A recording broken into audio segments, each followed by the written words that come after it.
Hey guys, David here, and welcome to Digital Outlook. Guys, today in this XRP ecosystem, it did not disappoint. Now, I know that a lot of us, myself included, were actually believing that Jerome Powell was going to have to go out there and, drop the interest rate. But of course, we didn't see that.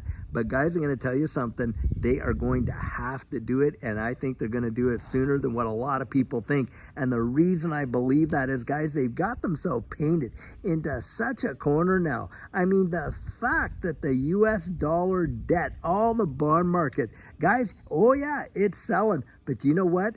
Who's buying? It's the Federal Reserve that's actually buying it, guys, because people are not showing up to actually get out there and buy the debt. That is a big, big deal. And that's what's going on. And so they got themselves painted in a corner. And I do believe that they are going to eventually have to drop these rates. And when they start dropping them, they are going to drop them heavy and fast, fast, fast. Now, something else that has come out here, and Judy actually the other day had sent me this article, and it was on a Grayscale XRP ETF, and what the commentator was saying in this article is, oh well, the SEC has approved Grayscale's XRP ETF. Well, no, that is not what happened.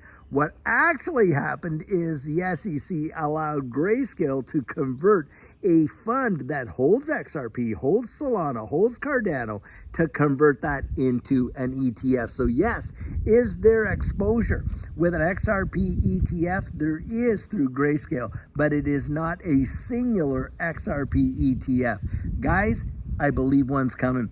I think this just makes it all the easier for the SEC to go out there and approve these ETFs that have been filed. And when that happens, like I've said, the institutional demand for this ecosystem, for this asset, is going to go crazy. Because think about it in this way.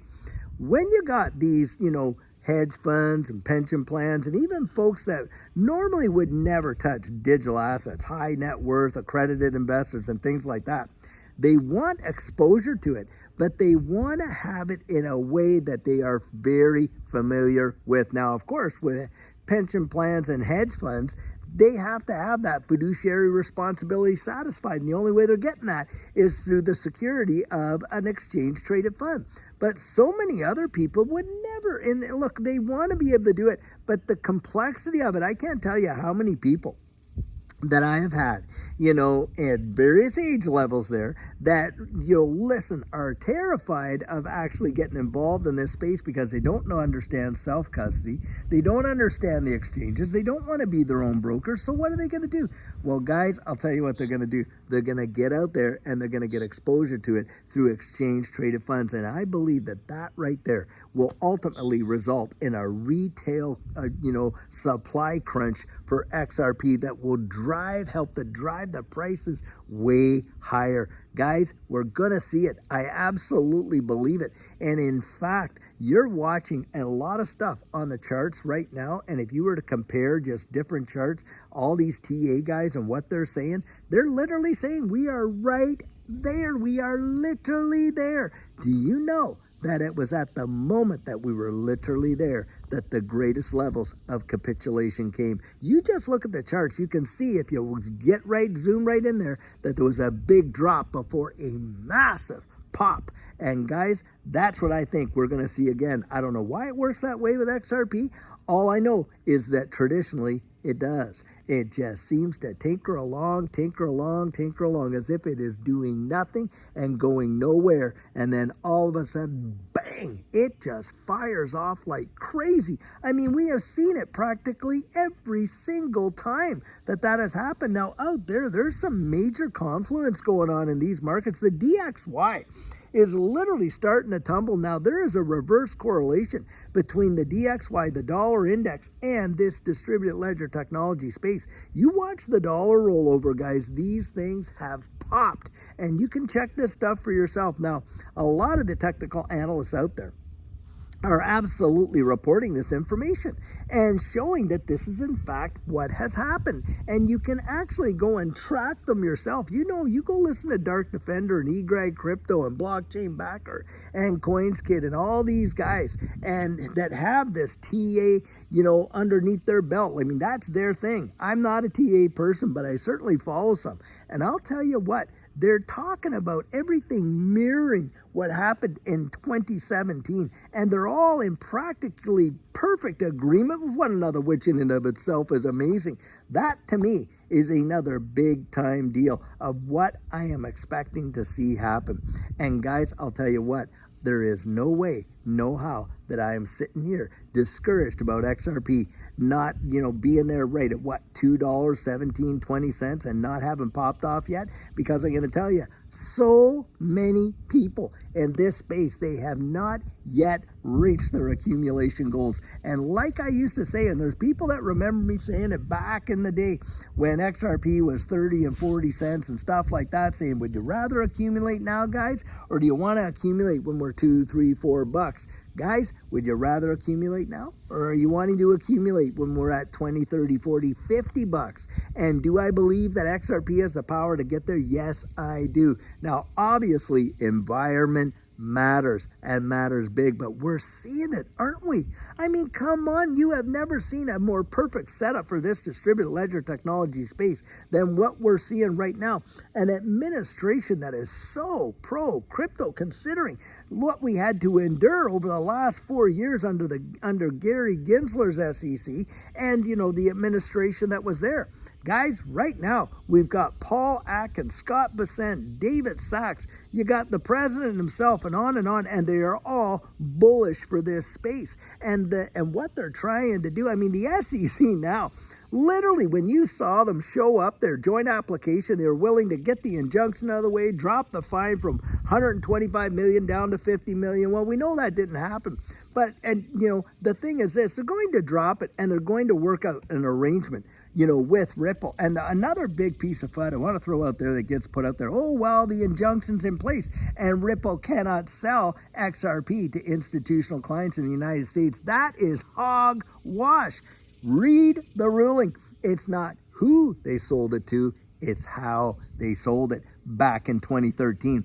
Well, guys, a lot of those conditions don't even exist anymore. So they absolutely can sell XRP to on-demand institutional liquidity partners right here in the United States. It's just how they go about doing it. That is it. They are not, the injunction has nothing to do with who they sell it to.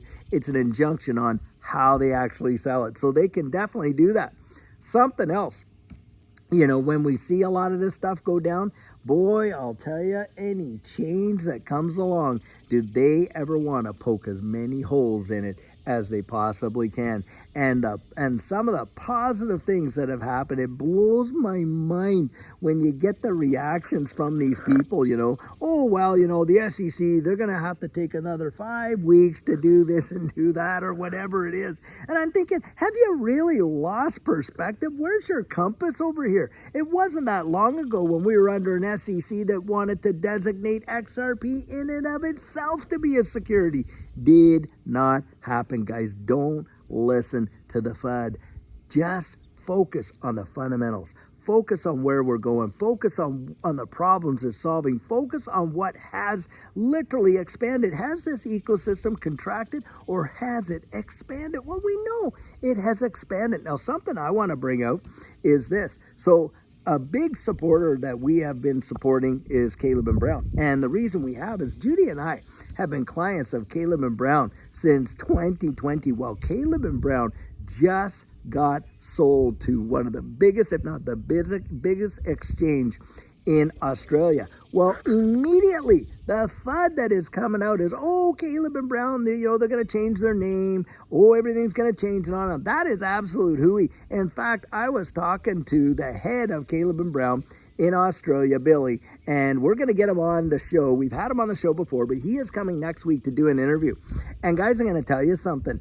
This company that bought Caleb and Brown is literally going to come up underneath them and literally be like that big brother. They're going to put them on their shoulders. They're going to let them just go wild. And in fact, they are not in the least little bit changing anything. The name is going to be the same, all of the provisions and all the opportunity that presents for you and I in jurisdictions where we can sign up for Caleb and Brown as brokers. That remains. I mean, if anything, they are just going to sweeten the pot, and it is a good thing for this space. But like I say, you get fudsters out there, you know, either different exchanges or, you know, different things like that. And these guys get out there, and because either they don't have a good, you know, they haven't had, you know, a great relationship or whatever it is, they get out and they spread a bunch of stuff, and in the absence, in the vacuum of information, boy, they can throw a lot down. Guys, don't believe the FUD. Get out and do your own research. And if you're a client to Caleb and Brown, get on the phone and phone them and ask them exactly what went down. This is a positive. And on top of that, guys, it is going to open up the doors of opportunity. In fact, in talking with Billy over there at Caleb and Brown, he had talked about being able to potentially reintroduce himself into the UK market and possibly back into the Canadian market because they've got this massive, massive positive underpinning helping them go along. Big, big deal. Guys, so many things are changing in this space, and it's happening just like that, just like that. Do not listen to the noise. Get out there and understand what it is that we hold, because if you don't know what you hold, you are literally on the road to disaster. You've got to know. Oftentimes in coaching, I'll liken it to knowing your soil, right? Because, hey, all of our money, if you think your money, it's like seed, and you got to eat some seed, guys, but you got to sow some seed. And if we took that seed and we went over to like Dubai and planted it in the red desert, are we going to get any apples if we took an apple seed over there? No, we're not, guys. Why? Hey, soil matters. That's why. Guys, get to know your soil. Get to know your soil. So, guys, I'll tell you what, until tomorrow when we're going to have another fantastic video for you, I sure hope you're having a fabulous one, and take care.